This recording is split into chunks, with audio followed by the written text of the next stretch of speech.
Alrighty, welcome back to ICT Concepts Breaker Blocks today. This will be the second, part two, or just the second video on the playlist for the ICT Concepts. And today we're going to be covering what breaker blocks are. So, starting off, we'll go right to what are breaker blocks. So, breaker blocks, a bullish breaker block is a bullish breaker block is the last up close candle after a sweep of sell side liquidity. So the break of the previous low, for simpler terms. A bearish breaker block is the last down close candle of a sweep of liquidity of the buy side liquidity. Okay, so break of previous high, simpler terms. Breaker blocks are not always high probability setups in itself. Like what I'm saying is don't just take a trade off a breaker block. And breaker blocks can be extremely helpful, but you have to use them in the correct manner. And I gave you two examples right down here. So this is what a bullish breaker block would look like. So as you can see, we have this last up close candle right here before we get a sweep of the lows, which is somewhere around this area right here. This is on a 5-minute time frame. Very simple, right? I also want you to see something else, okay? Not only is there a breaker block here, but there's a breaker block. And what is this? A fair value gap. That's right, baby. A fucking fair value gap, all right? So, we'll get to that in a bit. Anyways, here we have an example of a bearish breaker block. The last down close candle, this black candle right here, down close candle. The last down close candle before a sweep of the buy side liquidity. Now, what else do you see? A motherfucking fair value gap. Alright? So, now that you kind of know what a breaker block is, alright? I mean, you can see it right here. I gave you two examples, bearish, bullish, how do you, when to use them. Make sure you have the correct manner. Alright? I mean, it's pretty simple to understand. Like, you don't need to know the exact, price range, this and this. No. It's very, very simple. It's a breaker block. Bullish, bearish. Bullish is last up close candle, and bearish is last down close candle. I mean, there's not much else to see there. But if we go over to how to use a breaker block, it goes. You want to make sure that you have the right clarity of what side of the curve you're on. And what I mean by what side of the curve, I mean what side of the price curve are you on? Are you on the bearish side of the curve? Or are you on the bullish side of the curve? So, for example, right here, curve would be this right here. So we have the bullish side of the curve here, and we have the bearish side of the curve here. So just make sure you know what side of the curve you're on is all I'm saying. That's literally all I'm saying. As long as you know what side of the curve you're on, you're already at step one. Now, you want to make sure that liquidity swept and overall zone tapped into, aka a higher time frame zone. I would suggest using breaker blocks on a lower time frame zone after you get a sweep of liquidity, possibly into that higher time frame, whether it's a fair value gap, like a 1 hour fair value gap, or another breaker zone, or something along those lines that kind of gives you an extra layer of confluence in order to trade off of that breaker block. And then also you want to be doing it during the session kill zone, or New York session kill zone, which is 9:30 a.m. to 4 p.m. Eastern time. Okay, 4:30 p.m. to 9:30 a.m. to 4 p.m. Eastern time. And if you want to see, I just made a video earlier in this morning talking about a no trade zone, basically throughout the day, no trade zones where you don't want to be taking trades. So if you want to, you can go watch that video, and it'll kind of go with this one in the kill zone wise. Also having confluence of what side of the curve you want to see it on, right? So you want to make sure you're on the right side of whatever side of the curve you're on, but you also want to look forward before you take that side of the curve, right? You want to be able to take that side of the curve. So, rules for breaker blocks. Breaker is not confirmed until a few different things happen, or one of the things happens. So you want to have a market structure shift. So you want to have some sort of shift in market structure going towards either a buy or sell side liquidity, not just going sideways. You want to have displacement, and I can go over displacement really quick. Displacement is basically when if you have a liquidity zone, let's say you draw a line on your chart, you have a liquidity zone, right?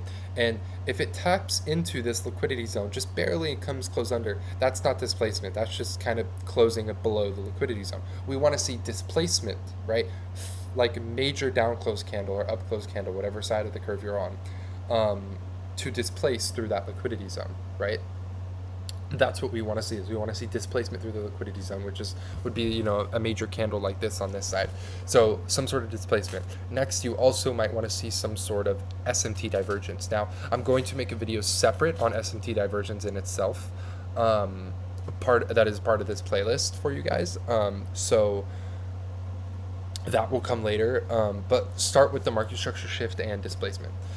Breaker blocks can also be paired with a fair value gap, also known as a unicorn entry. So a unicorn entry, breaker block, fair value gap, very, very simple. As you can see, literally right here, you have your breaker block here, and then what happens after you get a sweep of that liquidity? You get created a fair value gap, and this is only in the 3-minute time frame too.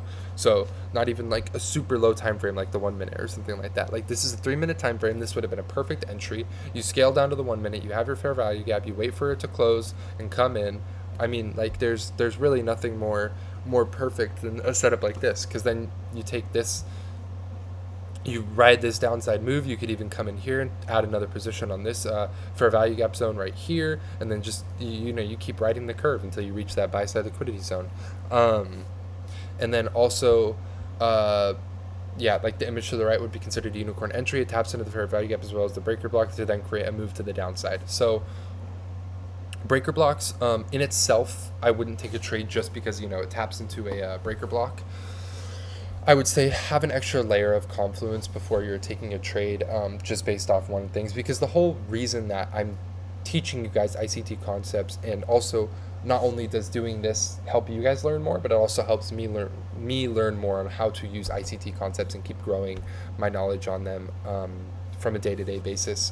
But these are all things that are meant to pair together. Now, a few of them, for example, like fair value gaps, can kind of be separate in itself, to where you might be able to take a trade off of kind of a fair value gap zone, because as you can see, a majority of the time, fair value gaps are just areas where they need to get tapped into in order for price to go in the direction that it's already headed. But things like breaker blocks, you shouldn't be taking a trade just based off a breaker block. And if you are, it takes an extreme amount of skill in order to be able to do something like that. Like you have to be very, very disciplined. You have to been in the markets for a really long time in order to do something like that, in my opinion. But yeah, so all of these things that I'm going to teach you in this playlist, however long it is, I don't really think it matters, are things that I want you guys to be able to compact together and use in your trading, in your day-to-day basis, in your intraday trading. And in the future, I might even redo this entire series and make it better when I have more of a following, and after I've started to understand more ICT concepts and things like that, as months pass, days pass, years pass, however long it is. I apologize. I'm a bit tired. It's almost 11 o'clock at night. I've been up since 5:30 this morning. As you can see, it's 10:47 p.m. That's another thing. If this doesn't show dedication, I mean, I literally woke up this morning, recorded a video early in the morning, and recording a video late at night, and I'm making this whole thing for you guys in order to improve your trading. I don't know. I mean, I'm doing the most I can. Like, I mean, I can do more for sure. Because, like, I mean, I have to go. I mean, I'm gonna go to bed after this. I upload this video and all that. So 11:30, and I'm waking up again at 5:30 or 6 in the morning tomorrow on a Sunday.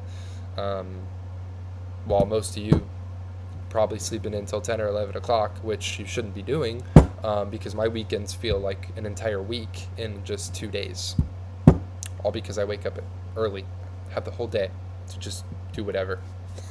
It's pretty great though. I enjoy it. I that's one thing I actually did want to talk about, was the whole process is just awesome.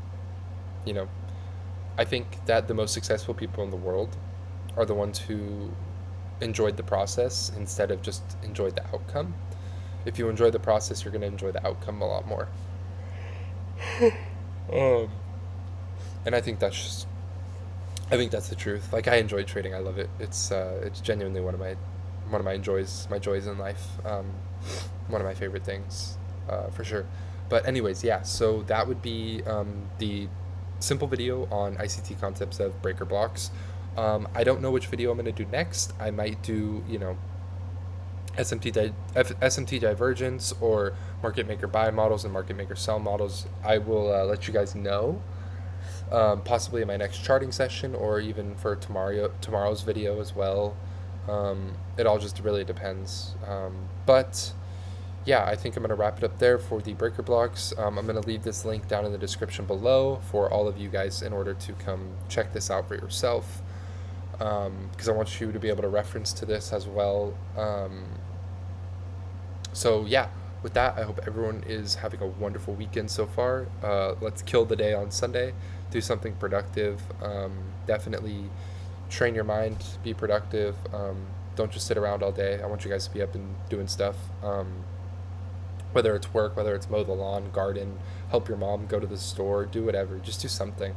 Don't just sit around all day, on your phone scrolling through TikTok and Instagram and all that kind of stuff, which you shouldn't even have. I'm gonna be honest with you, because I don't. I mean, I have Instagram, but that's for like business related stuff, and TikTok, I don't even have TikTok, and I use YouTube obviously for, recording these videos for you guys and stuff, and Discord's the same thing. It's all just trading stuff. So I would say use those things to your advantage, then just have them as a disadvantage and distraction.